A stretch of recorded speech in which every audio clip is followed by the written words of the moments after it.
do you have a minute? Of course. I'm just having a hard time with these astronomy homeworks. Do you think you could help me? Sure. What's the problem? What do you need help with? So as I was working on the quiz, there was this one question, and they had asked me about dwarf planets, and I just don't really understand what classifies a planet as a dwarf planet and what their characteristics are. All right. To understand the question between what is a dwarf planet, we have to go back a bit and understand how you label and, how the perception of a dwarf planet exists. Mm-hmm. And now we'll begin this in 1600s with Johann Claus, who in the 1634 came up with the idea of classifications of certain celestial bodies. Now he started, of course, with Venus and Mars first originally, and he looked at the different parameters that which he believed that should be classified. Originally it was actually planet, bright planet, and large planet. Now of course over the years and the discoveries made by additional astronomers and the increase in technology and advancement of technology, where we've been able to see much more stars, and we also, of course, we could disprove that the sun was a bright planet, and we now have classified between planets, dwarf planets, giants, gas giants, ice giants, stars, superstars, asteroids, comets, small meteorites, large meteorites, mini meteorites, medium meteorites, and, of course, gas clouds, gas-free zones, gas particle zones, gravitational attraction. 2,000 years later.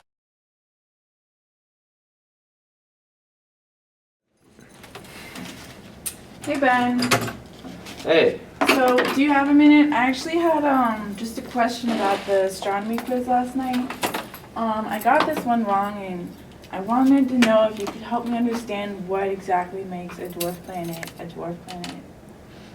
All right. To understand the classification of dwarf planets and just the normal other celestial bodies, there's not much to it. It's really originally you'll have your normal terrestrial bodies, planet Earth, and you'll have other gas giants such as Jupiter, Saturn, Uranus, Neptune. And for this class, really all you need to know is that dwarf planets are effectively spherical planetoids, such as Pluto and Ceres, and really those are the only two dwarf planets you'll need to know for astronomy, 111 and 112. Hopefully I helped you out. Class is over, guys. I beg your pardon? I'm sorry. I just had a question about the study guide. You asked about white-tailed deer, but I don't remember ever going over that in class.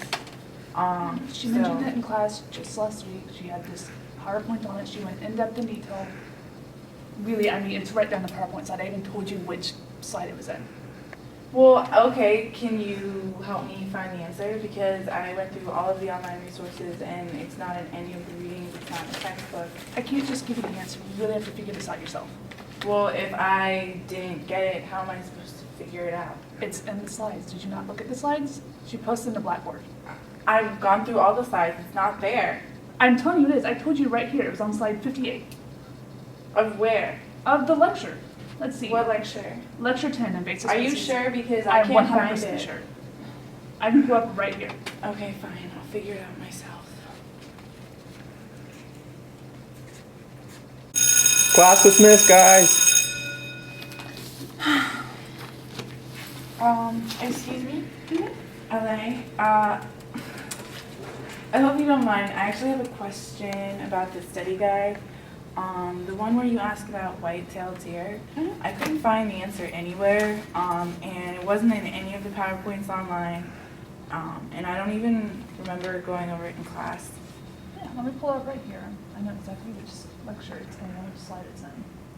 So, white-tailed deer are, so it's in the invasive species lecture, but they're not technically an invasive species. They're native to the U.S., but we're going over about pest species in the class, about how pest species cause damage and can have negative impacts on people. So with white-tailed deer, she was talking about how they're all over the place and they cause a lot of accidents and they're destroying the forest ecosystems. So that's what she went over in class. Let's see here, let me get the slide pulled up for you. Let's see. Come on, come on, come on. PowerPoint is very slow. Okay, so see right here? She went over white-tailed deer and their control methods are live trapping, physical capture, shooting, etc. And the question she wants you to think about is, this is kind of an outside the box question, is based on what you've seen, are these control methods working? And by that, do we have lower deer or do we still have a lot of deer in the area? Well, do we have a lot of deer in the area, or is it been controlled? We have over 1 million deer in the area, I think was the last estimate, and they cause, I don't think it's 1 million deer, sorry, they cause about $1 million in damage every year just in the Virginia area on deer vehicle collisions. So a lot of research with controlling white-tailed deer is actually funded by insurance agencies like State Farm, because we can figure out how to control the deer populations, they don't have to pay out so much for accidents. Wow, that's interesting. Yeah. Also, if you go Okay, hunting, so- shoot the females, because they're the ones that have the babies. Yeah, that's lecture 10, slide 58. 58. Okay, thank you so much. You're welcome. If you have any questions, feel free to come see me in office hours or shoot me an email. Okay, I appreciate that. I feel much more prepared for the test. 2, 1, marker.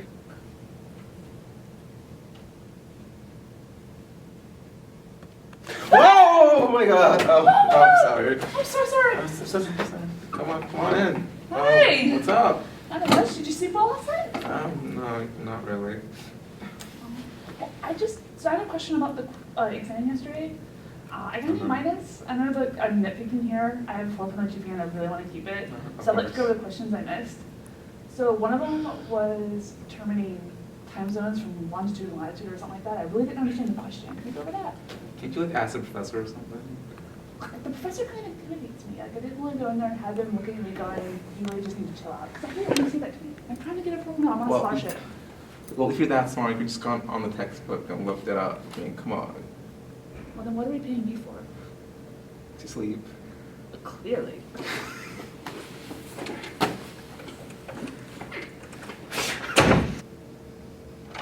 Hey, come in.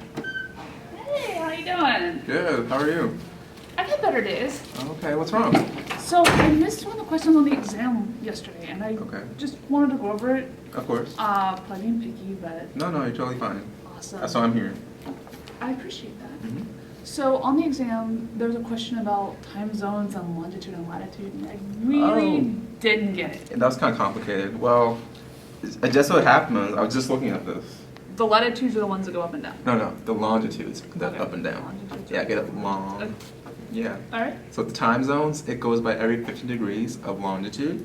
So it starts at 0 degrees, which is in Greenwich, England, and it goes east and west. So each 15 degrees of east is an hour above, not above, but like An hour ahead. ahead. Yeah, sorry. Okay. Yeah, there you go. So we have Greenwich, England, and we go over here to the, which way is that? East. East. To the Uh-huh. east. and So we to add the an hour. west, what would you do? Subtract an hour. Good job. Hey, There you got go. it! High five. Yay! Done. I beg your pardon. Do you guys mind, do you have a minute? Can I Oh, yeah, sure, come here. Sure. ask you a question? So I was interested in maybe applying for the LA position because you guys like kind of, I don't know, you made it seem like It's it was a a lot of lot of fun. It is a fun. lot of fun. Exactly. So Definitely. what is it like, and what should I expect as a future LA?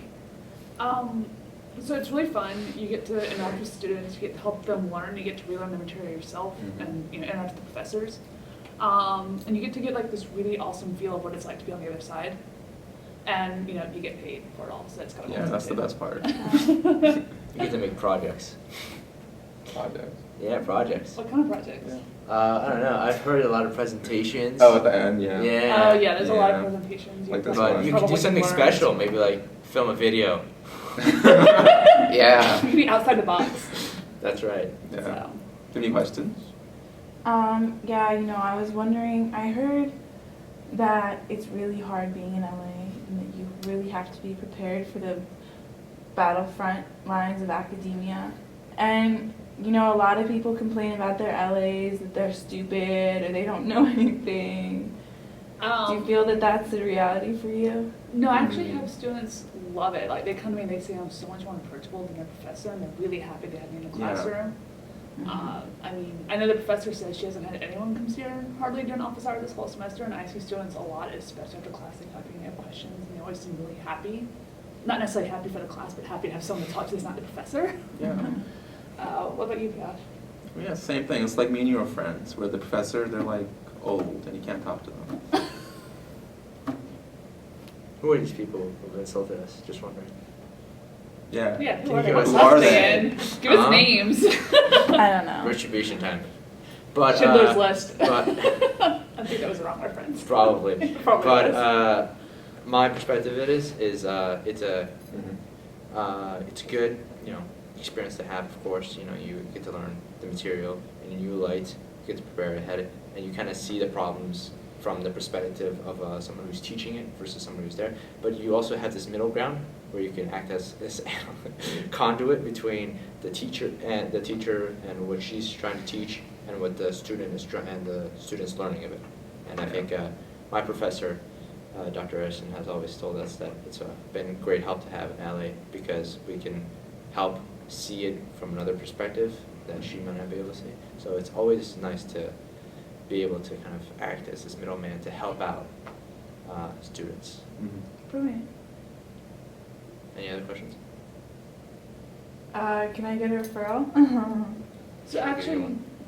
I can't give you one, but if you have a professor that you have a really great repertoire with, like in my instance, the class I'm in LA for this semester hasn't had an LA before, but I had this really great repertoire with the professor, Dr. Kirar, and she wanted an LA for this class to help as the middle person. This class has a lot of civil engineers in it, which I've never taken a bio class before, so I get to be their buffer to help them understand what's going on and write a scientific paper.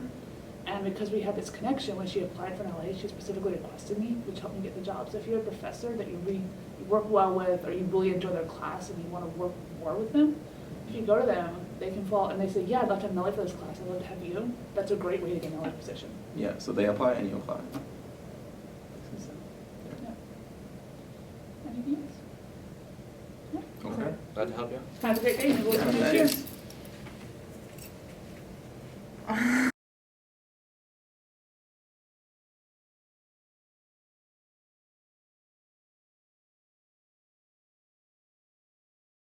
The reasons you'll need to know is really just the Sorry.